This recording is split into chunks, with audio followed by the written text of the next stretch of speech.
আমরা কি মানুষ নই? জন্মগ্রহণের সময় কিন্তু আমরা মানুষ থাকি না, আমরা আস্তে আস্তে মানুষ হই। এই যে জিনিসটা সকলের বোঝা দরকার। ছোট ছোট ছেলে মেয়েরাও আছে কীর্তনের আসরে, তাদেরও এইগুলো জীবনে এগিয়ে যাবার পথে কাজে লাগবে কথাগুলো। গরুর বাচ্চা কিন্তু গরুই হয়, ছাগলের বাচ্চা ছাগলই হয়, কুকুরের বাচ্চা কুকুরই হয়, কিন্তু মানুষের বাচ্চা হলেই সে যে মানুষ হবে এর কোনো গ্যারান্টি নেই। মানুষের সন্তান যে মানুষ হবে এর কোনো গ্যারান্টি নেই, কারণ মানুষ হতে গেলে মানুষ হওয়ার গুণগুলো অর্জন করতে হয়। পশু হতে গেলে গুণ অর্জন খুব একটা করতে হয় না, তারা জন্ম থেকেই ওই গুণ নিয়ে জন্মায়, ওই গুণেই তাদের জীবন কেটে যায়। বাঘ জন্ম থেকেই শিখে নেয় কি করে শিকার ধরে মাংস খেতে হয়। গরু জন্ম থেকেই শিখে নেয় কি করে ঘাস খেয়ে বেঁচে থাকতে হয়। গরু নিজের ইচ্ছায় কাউকে দুধ দেয় না, মানুষ দুধ দুয়ে নেয়, তাই গরুর কাছ থেকে উপকার পায়। কিন্তু গরু নিজে ঘাস খেয়ে যে বেঁচে থাকতে হবে এই ব্যাপারটা সে ভালো বোঝে। ছাগলও তাই। প্রত্যেকটি পশুই তার পশুত্ব নিয়েই জন্মায়, কিন্তু মানুষ মনুষ্যত্ব নিয়ে জন্মায় না, মনুষ্যত্ব তাকে অর্জন করতে হয়। তাহলে মনুষ্যত্ব অর্জন করার লক্ষণগুলো কি? অনেকগুলো লক্ষণ না, একটাই লক্ষণ। এক কথায় যদি বলেন তাহলে একটাই লক্ষণ। পশুর লক্ষণ যেমন খেয়ে পরে বেঁচে থাকো, পরে নয়। পশুরা জামা কাপড় পরে না, মানুষ জামা কাপড় পরে। কাজে খেয়ে ঘুমিয়ে,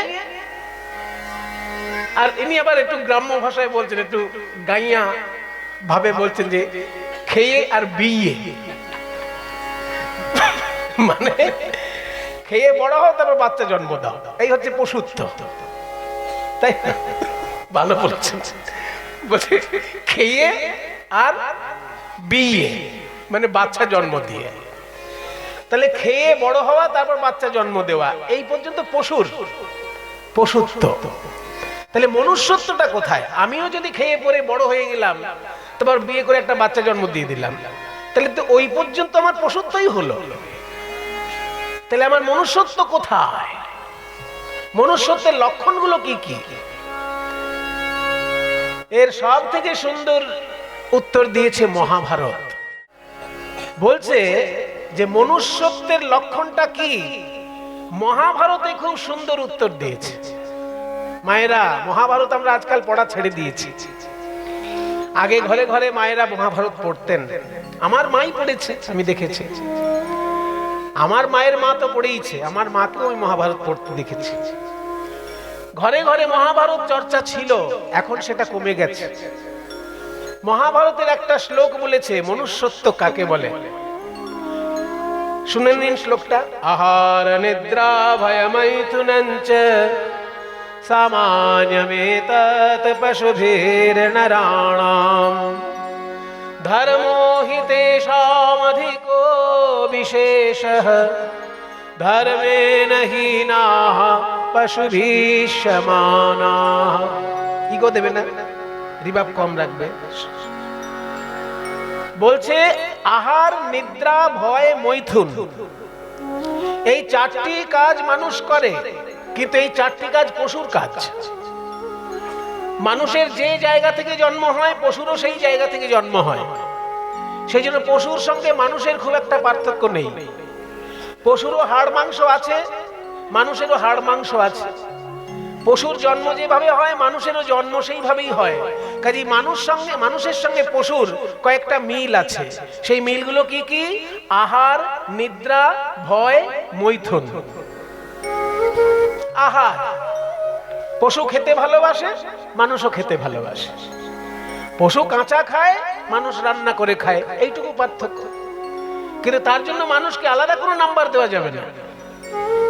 খেতে ভালোবাসে, পশু কাঁচা খেতে ভালোবাসে, বাঘ কাঁচা মাংস খাচ্ছে, আর মানুষ মাংস রান্না করে খাচ্ছে, এইটুকুই পার্থক্য।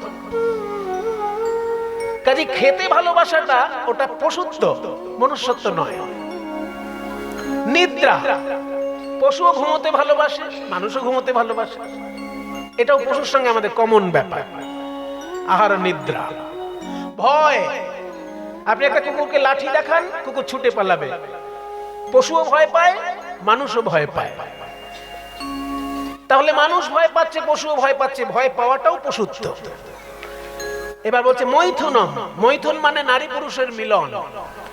নারী পুরুষের মিলন পশুও ভালোবাসে, মানুষও ভালোবাসে। এই পর্যন্ত পশুর সঙ্গে মানুষের কোনো পার্থক্য নেই। তাহলে মনুষ্যত্বটা আলাদা কি? এইবার মহাভারত বলল, ধর্মো হি তেষাম অধিক বিশেষ, ধর্মো হি তেষাম অধিক বিশেষ। ধর্ম পালনটাই মনুষ্যত্বের আসল বৈশিষ্ট্য। ধর্ম পালন মনুষ্যত্বের আসল বৈশিষ্ট্য। ধর্ম পালন যদি কোনো মানুষ না করে, তাহলে সে মনুষ্যত্ব থেকে শুধু পশুত্ব ধর্ম আচরণ করছে, মনুষ্যত্ব আচরণ করছে না। তাহলে ধর্ম বলতে আমরা কি বুঝবো? ধর্ম বলতে কি শুধু কয়েকটা নিয়ম কানুন? অমুক দিন অমুক জিনিস খেতে নেই, অমুক দিন স্নান করলে এই পুণ্য হয়, শুধু এইগুলোই কি ধর্ম? না। আমাদের মনুষ্যত্ব ধরে রাখার জন্য যে গুণাবলী, সেইটাই হচ্ছে ধর্ম। মনে করুন আমি একজন শিক্ষক, আমি যদি ঠিক ঠিক শিক্ষা দান করি, সেইটা আমার প্রধান ধর্ম। আমি যদি ঠিক ঠিক শিক্ষা দান করি, সেটা আমার প্রধান ধর্ম। মনে করুন আমি একজন চাষি, আমি যদি ঠিক ঠিক চাষ করি, সেটা আমার প্রধান ধর্ম। মনে করুন আমি একজন নেতা, আমি যদি ঠিক ঠিক দেশের শাসন করি, তবে সেটাই আমার প্রধান ধর্ম। মনে করুন আমি একজন ডাক্তার, আমি যদি ঠিক ঠিক মানুষের চিকিৎসা করি, সেটা আমার প্রধান ধর্ম। যে কর্মের দ্বারা তুমি মানুষের সেবা করার সুযোগ পেয়েছো, সেটা শিক্ষকতা হোক, সেটা ডাক্তারি হোক, সেটা চাষবাস হোক, সেটা ব্যবসা হোক, সেটা রাজনীতি হোক, যে পথেই তুমি মানুষের সেবা করার সুযোগ পেয়েছো, সেই পথটাকে তুমি সুন্দর করে তোমার সেবা উপহার দাও, এটাই তোমার প্রধান ধর্ম। এই ধর্ম তোমাকে আগে পালন করতে হবে। মানুষ হয়ে মানুষের কাজে লাগা, এটা মনুষ্যত্বের প্রধান ধর্ম। আর মানুষের দ্বিতীয় ধর্ম কি না? মানুষ হয়ে মানুষ ছাড়াও অন্যান্য সকলের কাজে লাগা। মানুষ হয়ে মানুষের কাজে লাগা, এটা তো প্রথম শর্ত। আমি শিক্ষক, আমি একটা মানুষকে শিক্ষা দেব, এটা আমার প্রথম ধর্ম। কিন্তু আমি যদি মানুষের শিক্ষার সঙ্গে সঙ্গে একটা কুকুরকেও ট্রেনিং দিয়ে আরেকটু ভালো করে দিতে পারি, কুকুরটাকে একটু ভালো করে দিতে পারি, তাহলে আমার আরেকটু মনুষ্যত্ব বেড়ে গেল। কাজে মনুষ্যত্বের যে শিক্ষা, সেটা হচ্ছে মানুষ হয়ে মানুষের কাজে লাগা। আর দ্বিতীয় হয়েছে মানুষ হয়ে মানুষ ছাড়াও অন্যান্য প্রজাতির কাজে লাগা। যেমন একটা বাঘ কখনো চাইবে না যে ছাগল গরু মানুষ বেঁচে থাক। বাঘের খিদে পেলেই ঘাড় মটকে খাবে। বাঘের খিদে পেলেই ঘাড় মটকে খাবে। সে সামনে গরু আসুক, সামনে একটা কুকুর আসুক, সামনে একটা বেড়াল আসুক, আর সামনে একটা মানুষ আসুক, কিংবা সামনে একটা চোর আসুক বা সাধু আসুক, চোর সাধুও বাছাবাছি করবে না বাঘ। তার খিদে পেলেই ঘাড় মটকে খাবে। এটা পশুত্ব। আর মানুষ যদি হয়, তাকে কিন্তু বিবেচনা করতে হবে যে কোন পথটা কল্যাণময় আর কোন পথটা কল্যাণময় নয়। আমার সামনে দুটো অপশন আছে, আমি চুরি করে বড় হতে পারি, আবার মাস্টারি করে বড় হতে পারি। আমি কি চুরি করে বড় হব না মাস্টারি করে বড় হব? আমার সামনে দুটো পথ খোলা। আমি পকেট মারি করে বড় হতে পারি জীবনে। পকেট মার করতে করতে 2 লাখ টাকার একটা বা ছোট্ট একটা জমি কিনে ফেললাম পকেট মারি করে। আবার পকেট মারি না করে আমি ডাক্তারি পড়াশোনা করলাম, ডাক্তারি পড়াশোনা করে ডাক্তার হয়ে আমি একটা 2 বিঘে জমি কিনে বাড়ি করে ফেললাম। তাহলে দুটোই তো আমার কাছে অপশন আছে। আমি চুরি ডাকাতি পকেট মারি ছিনতাইও করতে পারি, আবার আমি ডাক্তারি করতে পারি, আমি শিক্ষক হতে পারি, আমি চাষি ভাই হতে পারি। যে কোনো পথে আমি মানুষের সেবা করে বড় হব, 2 নম্বর পথটা ধরবো না। এইটাই আমার মনুষ্যত্ব। কিন্তু বাঘের কাছে তা নয়। বাঘের কাছে যা আসবে সেই তার ঘাড় মটকে খাবে। বাঘের কাছে একজন সাধু আসলেও তার ঘাড় মটকে দেবে, বাঘের কাছে একটা চোর আসলেও তার ঘাড় মটকে দেবে। কারণ বাঘের স্বভাব খিদে পেলেই খাবে, সেটা চোর হোক আর সাধু হোক, সে বাছাবাছি করবে না।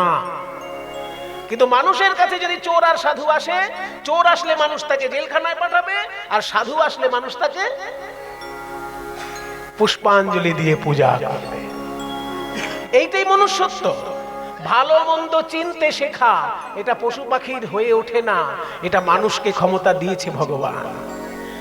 ভালো মন্দ চিনতে পেরে জীবনে এগিয়ে যাওয়া, এটাই মনুষ্যত্বের শিক্ষা।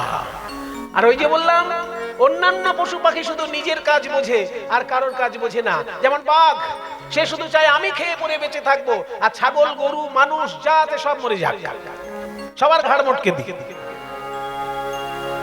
কিন্তু একটা মানুষ চায় না যে আমি শুধু বেঁচে থাকবো, মানুষ চায় আমিও যেমন বেঁচে থাকার অধিকার আছে, একটা কুমিরেরও বেঁচে থাকার অধিকার আছে। ওই জন্য মানুষ নিজেও বেঁচে থাকার জন্য সমাজ তৈরি করেছে, আর কুমির বেঁচে থাকার জন্য কুমির প্রকল্প করেছে। কুমির প্রকল্প আছে না বাবা? তো মানুষ তো ভাবতেই পারতো সব কুমিরগুলো মরে যাক, গুলি করে করে কুমিরগুলোকে শেষ করে দিতে পারত। করবে না মানুষ, কারণ মানুষ জানে যে আমার যেমন বেঁচে থাকার অধিকার আছে, এই পৃথিবীতে ওই কুমিরটারও বেঁচে থাকার অধিকার আছে। ওই জন্য মানুষ নিজে বেঁচে থাকার জন্য সমাজ তৈরি করে, আর কুমির বেঁচে থাকার জন্য কুমির প্রকল্প, বাঘ বেঁচে থাকার জন্য ব্যাঘ্র প্রকল্প, এসব মানুষ করে। কারণ মানুষ শুধু নিজের কল্যাণের কথা চিন্তা করে না, মানুষ নিজেও ছাড়া অন্য জীবেরও কল্যাণের কথা চিন্তা করে। এই জন্য মনুষ্যত্ব পশুত্ব থেকে উপরে স্থান। তাই মনুষ্যত্বের শিক্ষার প্রধান দুটি দিক: ধর্ম পালন করা। কোন ধর্ম? যে ধর্মের দ্বারা জগতের কল্যাণ করা যাবে, যে ধর্মের দ্বারা আমারও কল্যাণ হবে, অন্যেরও কল্যাণ হবে, এমন ধর্ম পালন করা, এটা প্রথম বৈশিষ্ট্য। দ্বিতীয় কথা কি? আমি মানুষ যেন আরেকটা মানুষের কাজে লাগি। তৃতীয় কথা কি? আমি মানুষ হয়ে মানুষের কাজে তো লাগবই, মানুষ ছাড়া অন্যান্য জীবের জন্যও আমি সমানভাবে কাজ করে যাব, তবে আমার মনুষ্যত্ব পরিপূর্ণ হবে। এই মনুষ্যত্বের শিক্ষাটাই হচ্ছে প্রথম শিক্ষা, প্রধান শিক্ষা। আর বাকি ওই গান বাজনা শেখা বলুন, আর বাকি লেখাপড়া শেখা বলুন, আর বাকি ইঞ্জিনিয়ারিং শেখা বলুন, যাই শিক্ষা বলুন, সব এই শিক্ষার অধীনে। মনুষ্যত্বের শিক্ষাটাই আসল শিক্ষা, যে নিজের ভালো চিন্তা করো, তার সঙ্গে অপরের ভালো চিন্তা করো।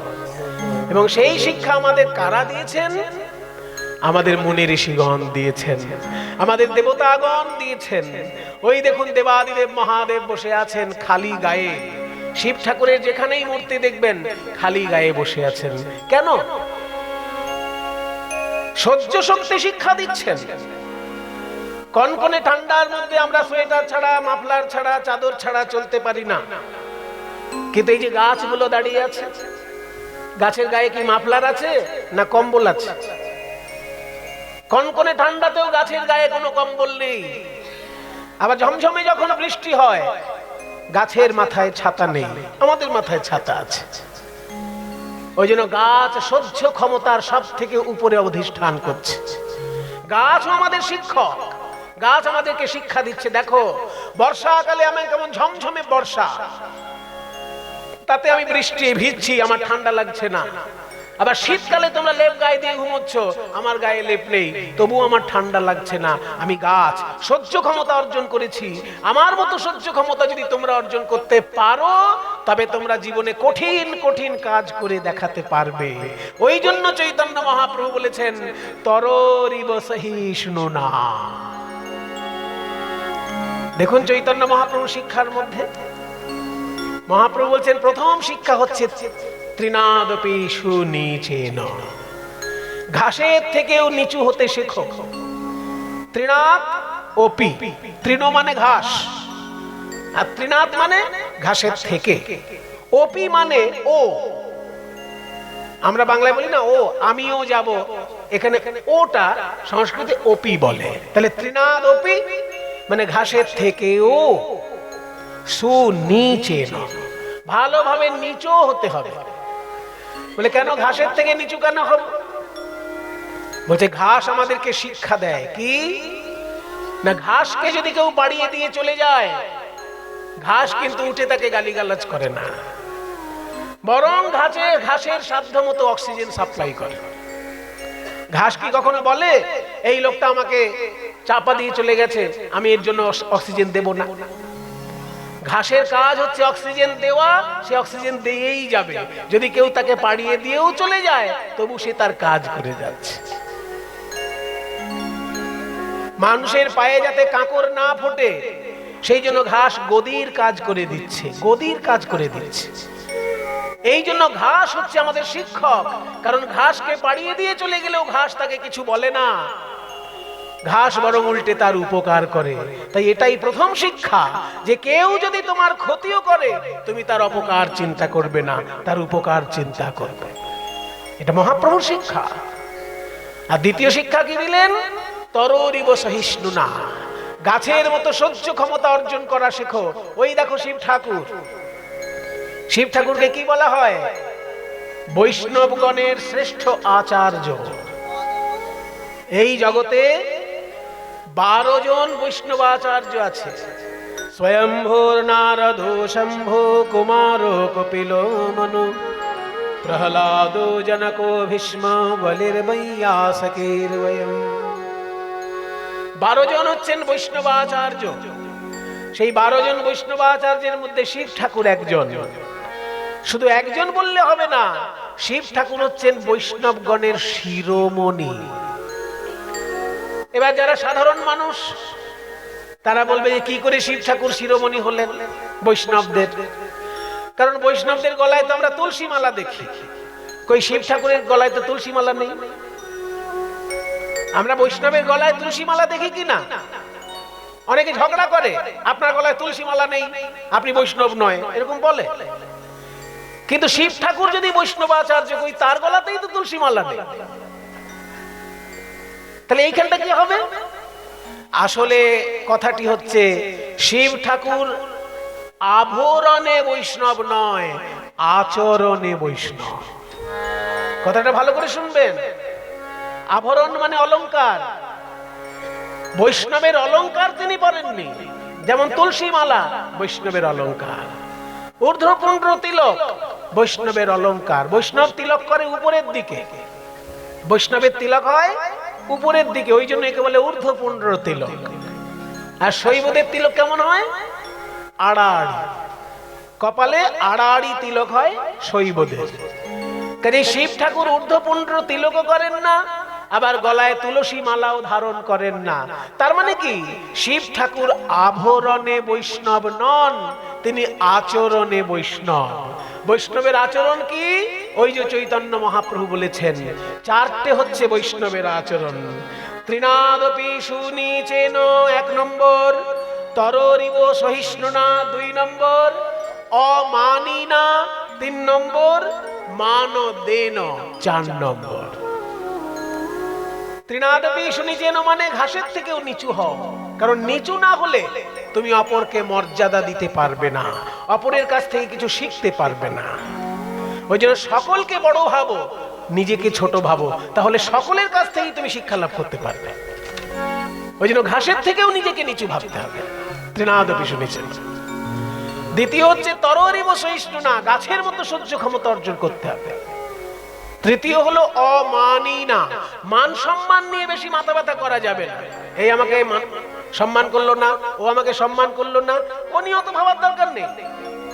তুমি ঠিক ঠিক কাজ করে যাও, তুমি মরে যাবার পরেও সম্মান পাবে। 25শে বৈশাখ রবীন্দ্রনাথ ঠাকুরের জন্মদিন পালন করা হয় প্রায় প্রত্যেকটি স্কুলে। তো রবীন্দ্রনাথ ঠাকুর এখন বেঁচে আছেন? নেতাজি সুভাষের জন্মদিন পালন করা হয় কবে? 23শে জানুয়ারি। এই তো ছোট ছেলেরা জানে, এগুলো জানা উচিত আমাদের। 23শে জানুয়ারি নেতাজি সুভাষের জন্মদিন পালন করা হয় প্রত্যেকটি স্কুলে, পাড়ায় পাড়ায়। নেতাজি সুভাষ কি বেঁচে আছেন? এই জন্য বলা হচ্ছে, এমন কর্ম করে যাবে যে মরার পরেও সারা জীবন তুমি সম্মান পেয়ে যাবে। ওই সম্মান পেলাম না, সম্মান পেলাম না, ওই নিয়ে মাথা পাটাপাটি করে কাজটাই ঠিক করে করলে না, এই কর্মটি করো না। চৈতন্য মহাপ্রভু বলছেন, সম্মান নিয়ে বেশি মাথা ব্যথা করো না, কাজের কাজ করে যাও, মরার পরেও তোমার সম্মান ধরে রাখা থাকবে। তাই বলছেন অমানি না। চতুর্থ কথা বললেন মানদেন, অপরকে সম্মান দিতে শেখো, তাহলে সম্মান তুমি আপনি পাবে। কেউ হয়তো আমার থেকে জাতে ছোট, আমি ব্রাহ্মণ, একজন হয়তো শূদ্র, তবুও তাকে আমি হাত জোড় করে বলবো জয় নিতাই। আমি উচ্চ শিক্ষিত, একজন হয়তো বোকা মূর্খ, তবু আমি তাকে হাত জোড় করে বলবো জয় নিতাই। কেন না, আমার মধ্যে যে কৃষ্ণ রয়েছেন ওই মানুষটির ভেতরেও সেই কৃষ্ণই বিরাজ করছেন। যে ঈশ্বর শিক্ষিত লোকের মধ্যে আছে সেই ঈশ্বরই মূর্খ লোকটার মধ্যেও আছে। যে ঈশ্বর উঁচু জাতির লোকের মধ্যে আছে সেই ঈশ্বরই নিচু জাতির হৃদয়ের মধ্যেও রয়েছে। ওই জন্য তোমার থেকে ছোটও যদি কেউ হয় তাকে তুমি সম্মান দেবে, এটাই হচ্ছে বৈষ্ণবতা।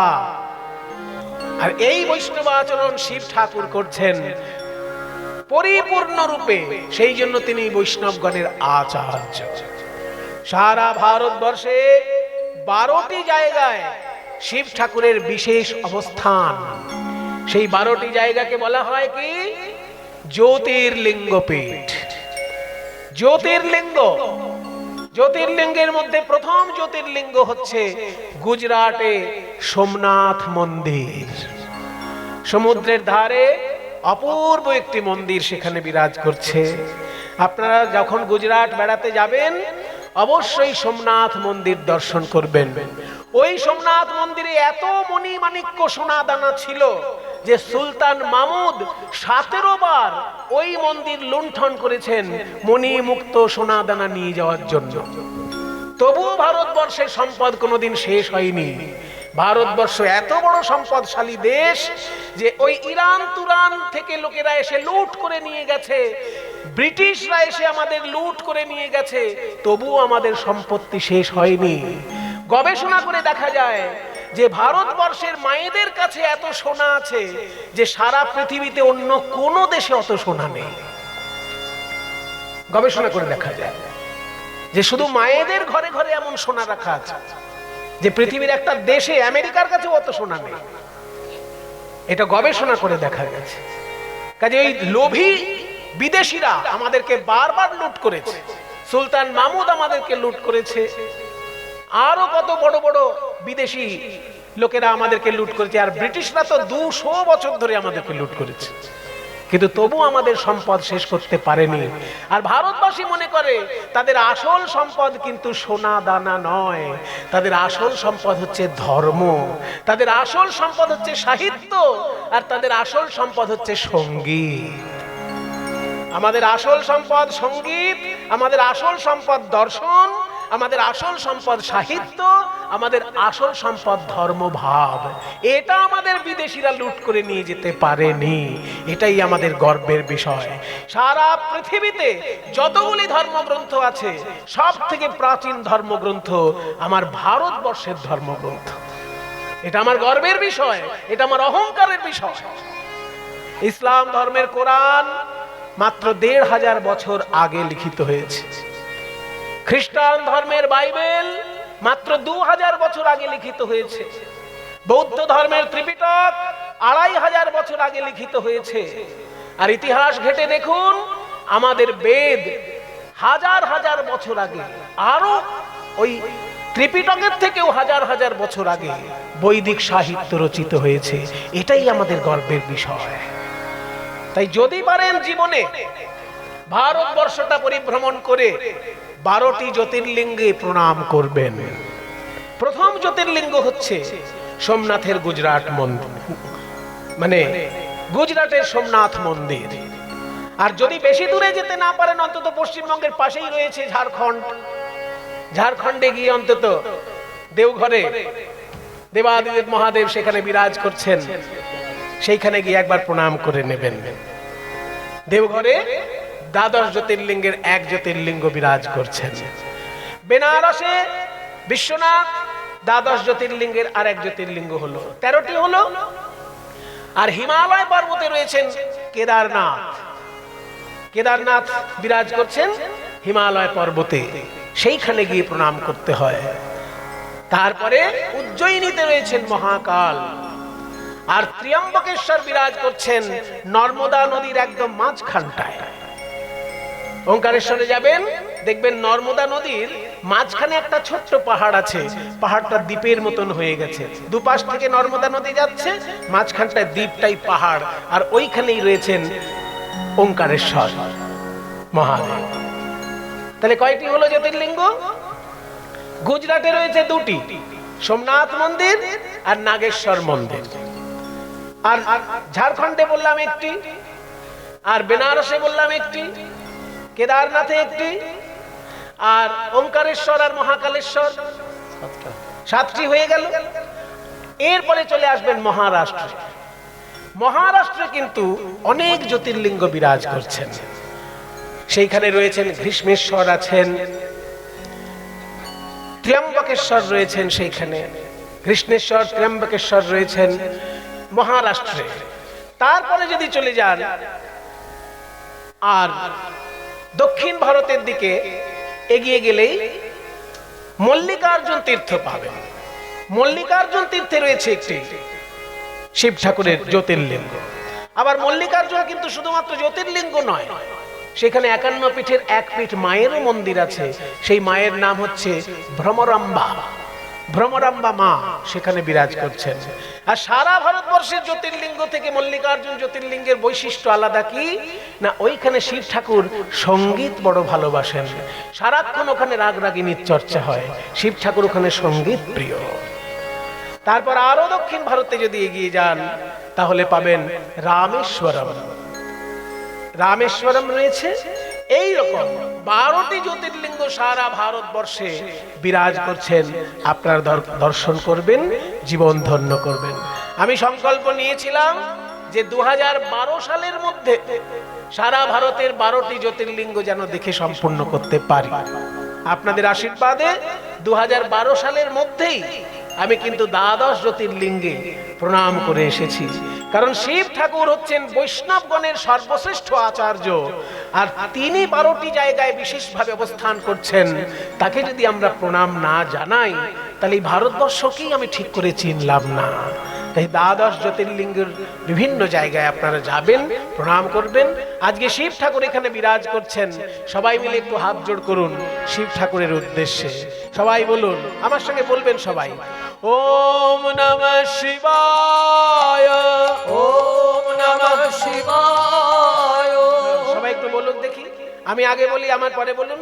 ওম নমঃ শিবায়, সবাই বলুন ওম নমঃ। বাহ, খুব ভালো লাগছে শুনতে।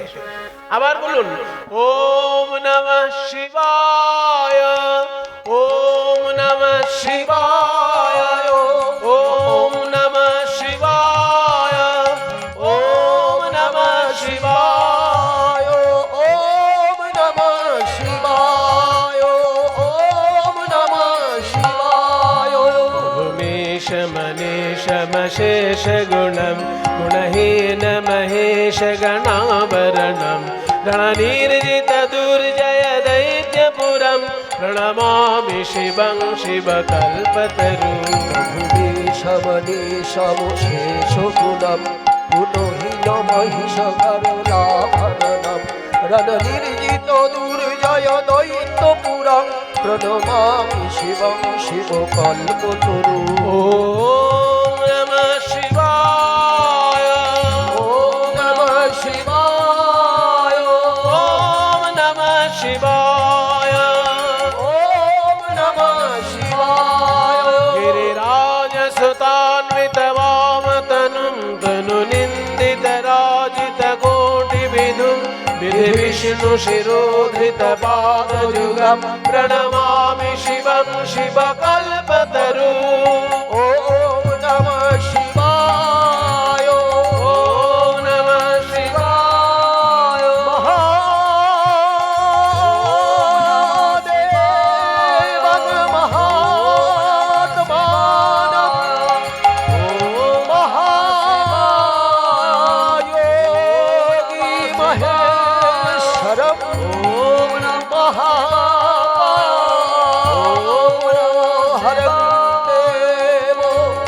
রামায় ওম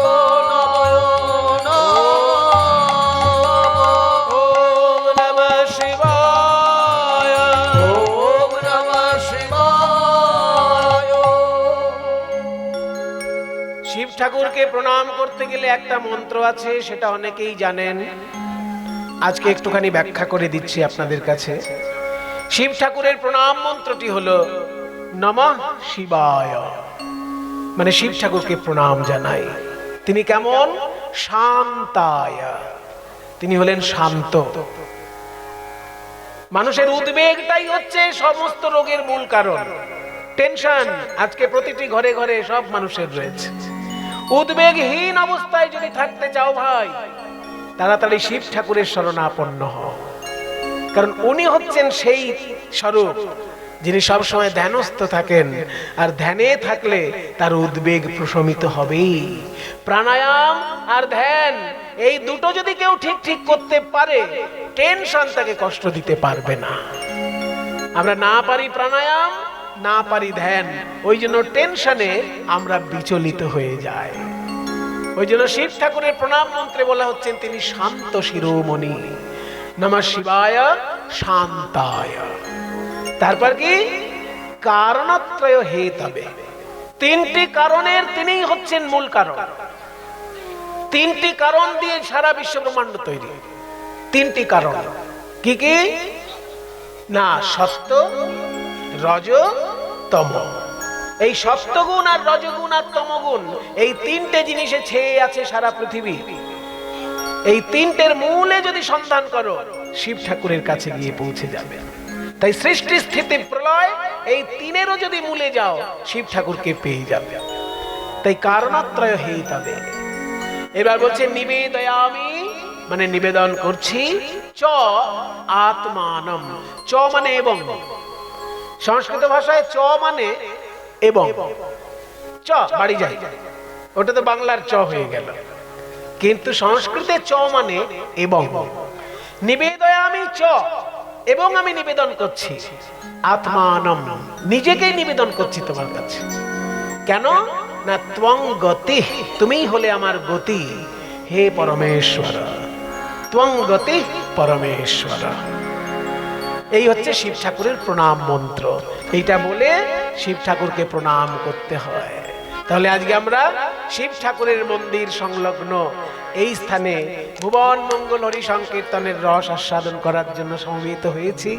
বৈষ্ণবগণের শিরোমণি হচ্ছেন দেবাদিদেব মহাদেব। সেই জন্য আগে তার সম্পর্কে একটু বর্ণনা দিয়ে এইবার দেখি আমার মহাপ্রভুর ভাবটি কেমন। প্রেমের ঠাকুর গৌরাঙ্গ মহাপ্রভু আজকে কি করছেন জানেন? নিজের পায়ে হাত দিয়ে নিজে কাঁদছেন। আপনার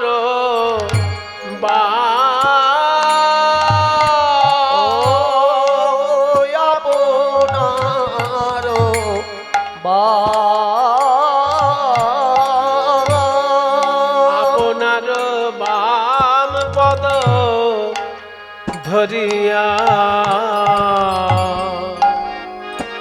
পদ ধরিয়া আপনে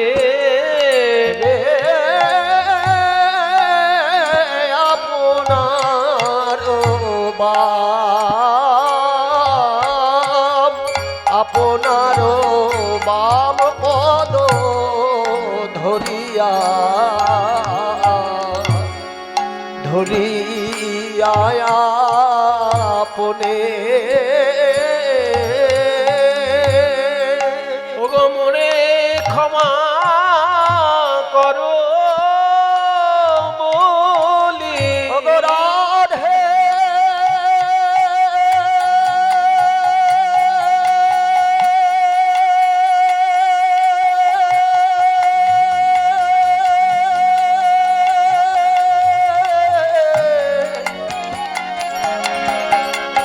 প্রেম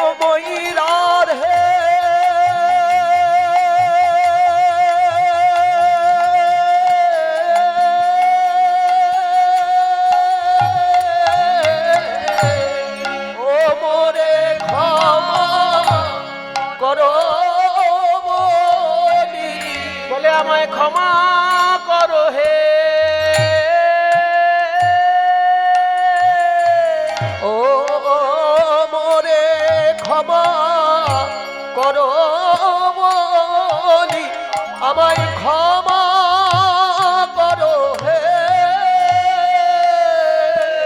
ওই চরণে অপরাধী আমায় ক্ষমা করো হে আমি ওই চরণে অপরাধী আমায় ক্ষমা করো হে আমি ওই চরণে অপরাধী ও হে রাধে প্রেমময়ী আমি ওই চরণে অপরাধী ও হে রাধে প্রেমময়ী ওই চরণে অপরাধী ও হে রাধে প্রেমময়ী ওই চরণে অপরাধী ও হে রাধে প্রেমময়ী ওই চরণে অপরাধী প্রেমময়ী আমায় ক্ষমা করো হে মোরে ক্ষমা করো বলি মোরে ক্ষমা করো বলি কাঁদে এ প্রভু কাঁদে ঘরে ঘনে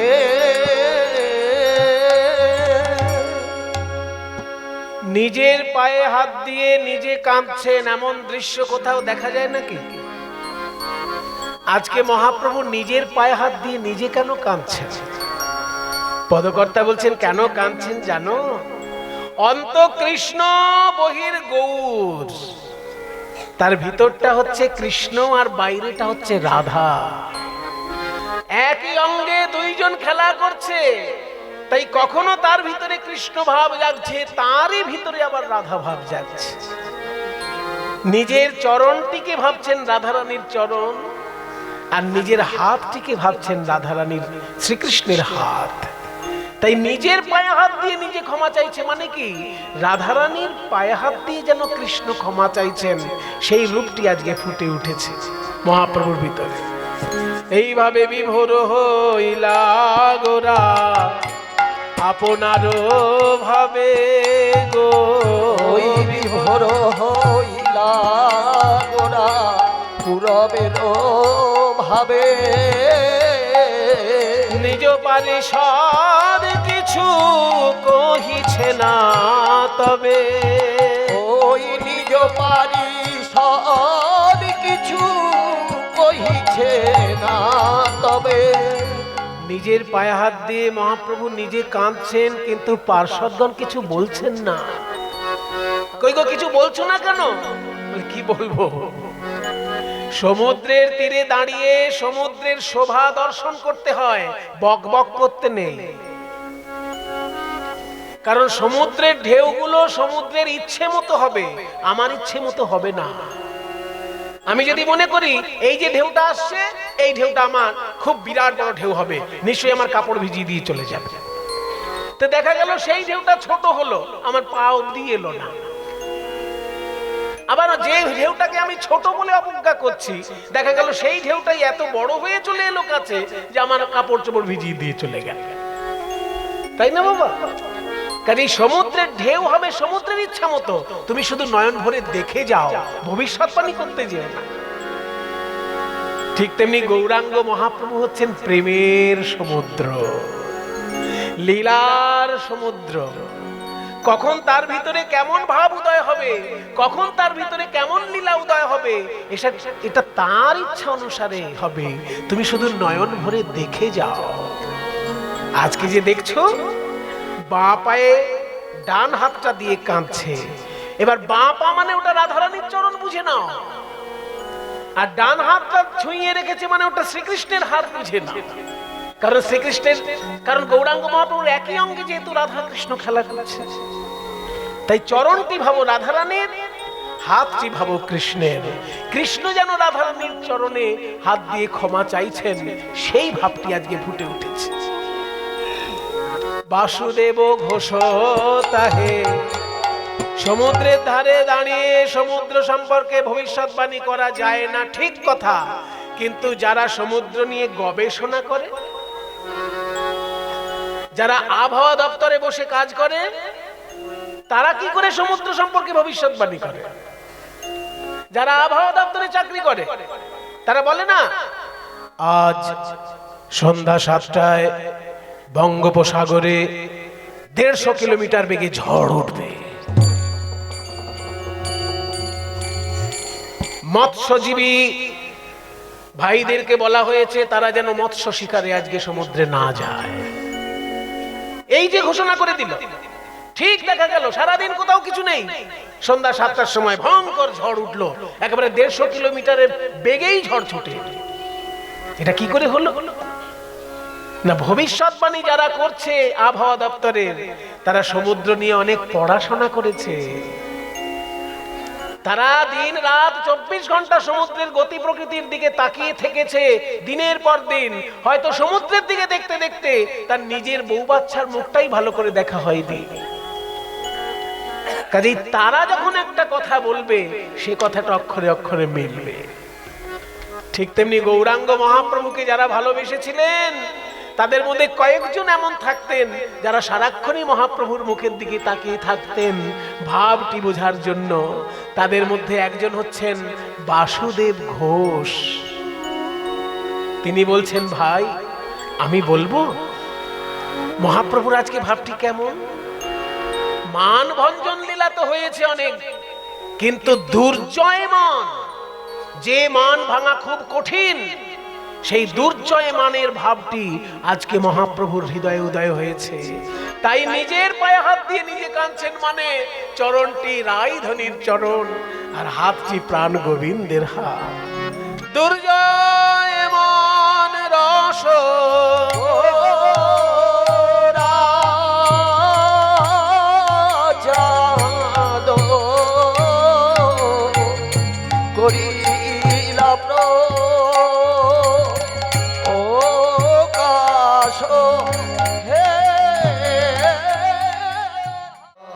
এতক্ষণ যে গান বাজনা করলাম, দেখি একটু পরীক্ষা নিয়ে এইবার।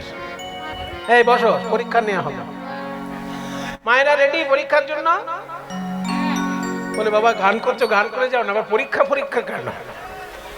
আমরা যখন স্কুলে পড়তাম মাঝে মাঝে মনে হতো যে পড়াশোনা করতে তো খুব ভালো লাগে, কিন্তু পরীক্ষাটা না থাকলেই যেন ভালো হয়। পরীক্ষা এবার নেব যে 12টি জ্যোতির্লিঙ্গ কি কি বললাম, এটাই পরীক্ষা। কোথায় কি কি বললাম একবার শুনি। গুজরাটে কোনটা কোনটা বললাম? গুজরাটে কি কি বললাম? ধন্যবাদ আপনাদের, একবারে বলেছেন মায়েরা, বলেছেন একবারে যে গুজরাটে সোমনাথ। আর একটা কি বলেছিলাম? হ্যাঁ, নাগেশ্বর। হ্যাঁ, নাগেশ্বরও গুজরাটে আছে। বাহ, 2 হলো। আচ্ছা, মধ্যপ্রদেশে 2টি আছে। একটা হচ্ছে হ্যাঁ উজ্জয়িনী থেকে, উজ্জয়িনীতে ঠাকুরটার নাম কি? বাবা, খুব সুন্দর, মহাকাল। দেখুন মায়েরা পরীক্ষায় কিন্তু পাস করে যাচ্ছে সবাই। এদিক দিয়ে আওয়াজ পাচ্ছি, এদিক দিয়ে আওয়াজ পাচ্ছি না, এদিকে খুব ভালো আওয়াজ পাচ্ছি। উজ্জয়িনীতে মহাকাল। এই মহাকাল শিবলিঙ্গের একটা বৈশিষ্ট্য আছে, সারা ভারতে অন্য কোথাও সেটা পাবেন না। সেটা হচ্ছে চিতা ভস্য নিয়ে সেইখানে আরতি হয়। বারবার হয় না, একবারই হয়। রাত্রির 3:30 থেকে 4টের মধ্যে একটা আরতি হয়। ওই আরতিটা কিন্তু চিতা ভস্য নিয়ে হয়, এবং ওই চিতা ভস্যটাকে বলা হয় বিভূতি। ওইটা পুজোর পর, আরতির পর মাথায় স্পর্শ করানো হয়। তার মানে কি, আমাদের জীবনের অন্তিম যে আমাদের দেহ ত্যাগ হলো, আমাদের এই ফেলে দেওয়া দেহটাও দেবাদিদেব মহাদেব আমাদেরকে কোলে করে নিচ্ছেন। আমাদের পুড়িয়ে দেওয়া দেহটাও দেবাদিদেব মহাদেব আমাদের কোলে করে নিচ্ছেন। এর থেকে বড় আশ্রয় আর কোথায় পাবো? তাই মহাকালে কিন্তু চিতাভস্য হয়, দিয়ে আরতি হয়। এবং আরেকটা হচ্ছে ওঙ্কারেশ্বর। এই দুটো মধ্যপ্রদেশে। তাহলে 4টে হয়ে গেল। তারপর কি বলেছিলাম? উত্তরপ্রদেশে বেনারস, বেনারসে রয়েছেন হ্যাঁ কাশী বিশ্বনাথ। উত্তরাখণ্ডে কেদারনাথ, আর ঝাড়খণ্ডে বৈদ্যনাথ। এই গেল উত্তরের দিকে।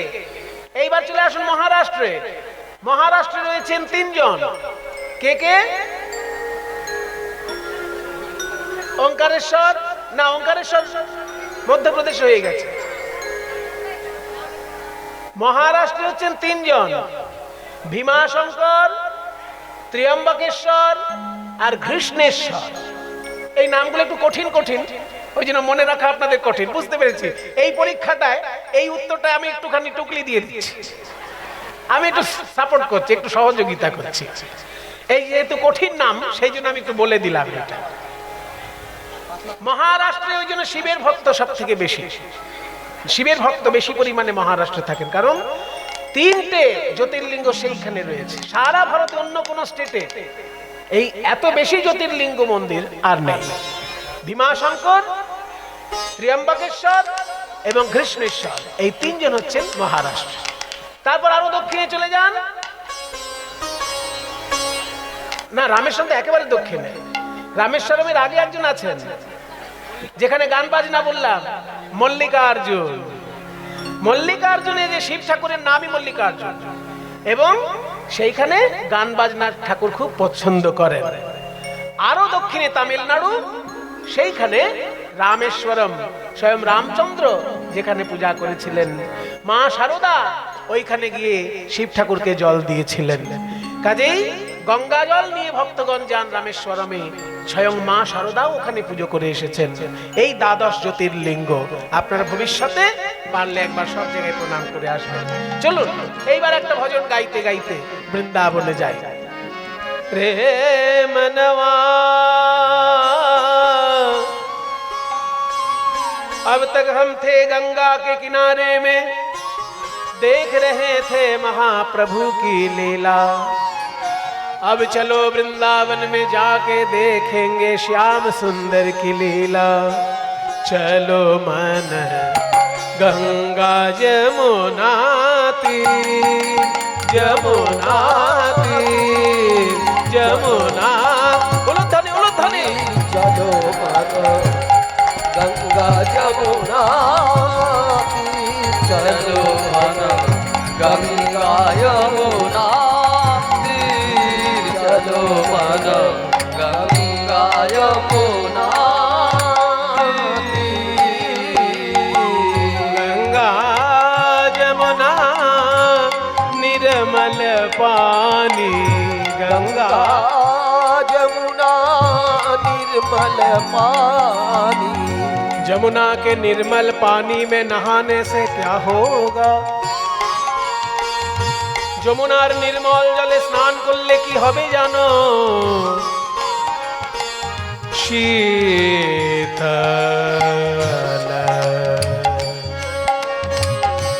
শীতল होत शरीर। चलो गंगा यमुना तीर, चलो मन गंगा यमुना तीर, चलो मन गंगा यमुना तीर। जमुना जमुना जमुना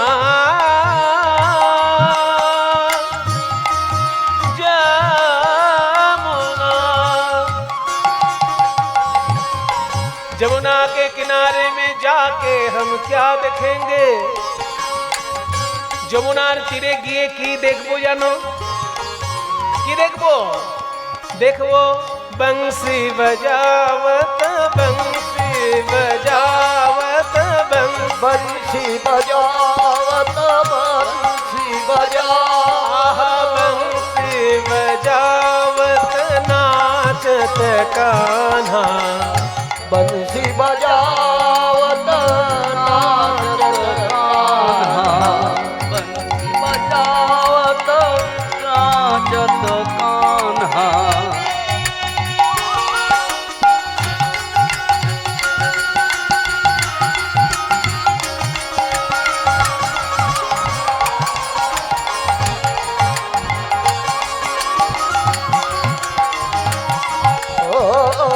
बंसी बजावत नाचत कान्हा, बंसी बजावत नाचत कान्हा, बंसी बजावत नाचत कान्हा। संग लिए बलबीर। चलो मन गंगा जमुना तीर, चलो मन गंगा यमुना तीर, चलो मन गंगा यमुना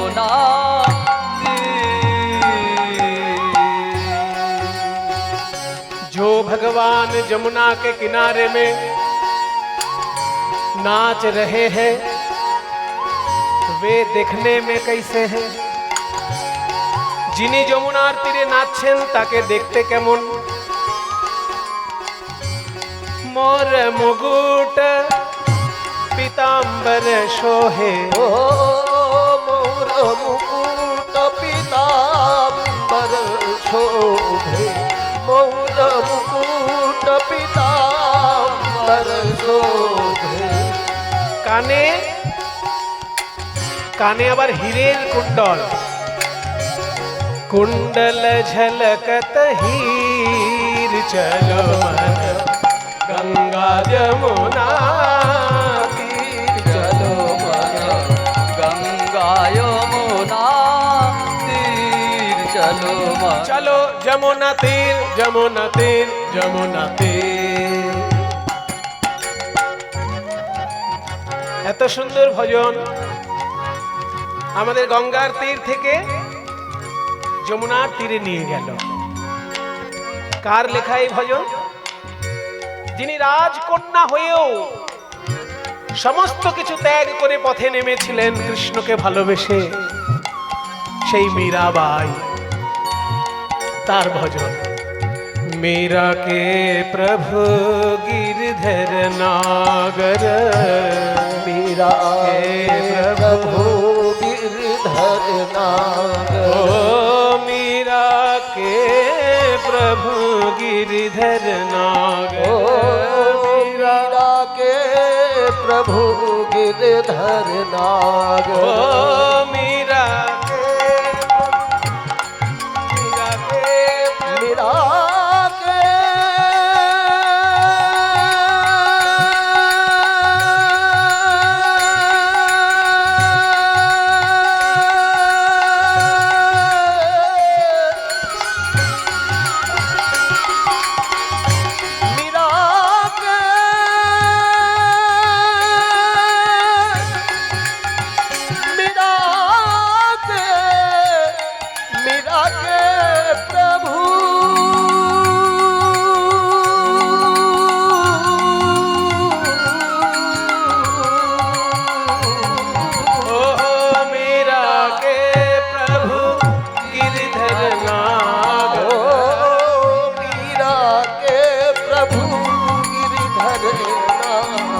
उनके चरण कमल चरण कमल चरण कमल पर शीर चलो मन गंगा जमुना तीर चलो मन गंगा यमुना तीर चलो गंगा जमुना जमुना जमुना जमुना जमुना जमुना जमुना जमुना जमुना जमुना जमुना जमुना जमुना जमुना यमुना यमुना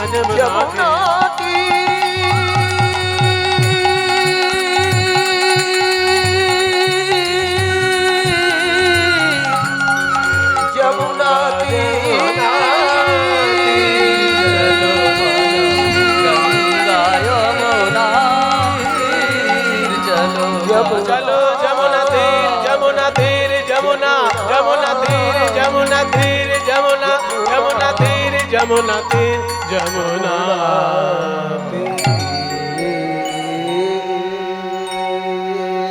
সবাই বলো বৃন্দাবন ধাম কি রাধা রানী কি গোস্বামী বৃন্দ কি নিজ নিজ শ্রী গুরু মহারাজ কি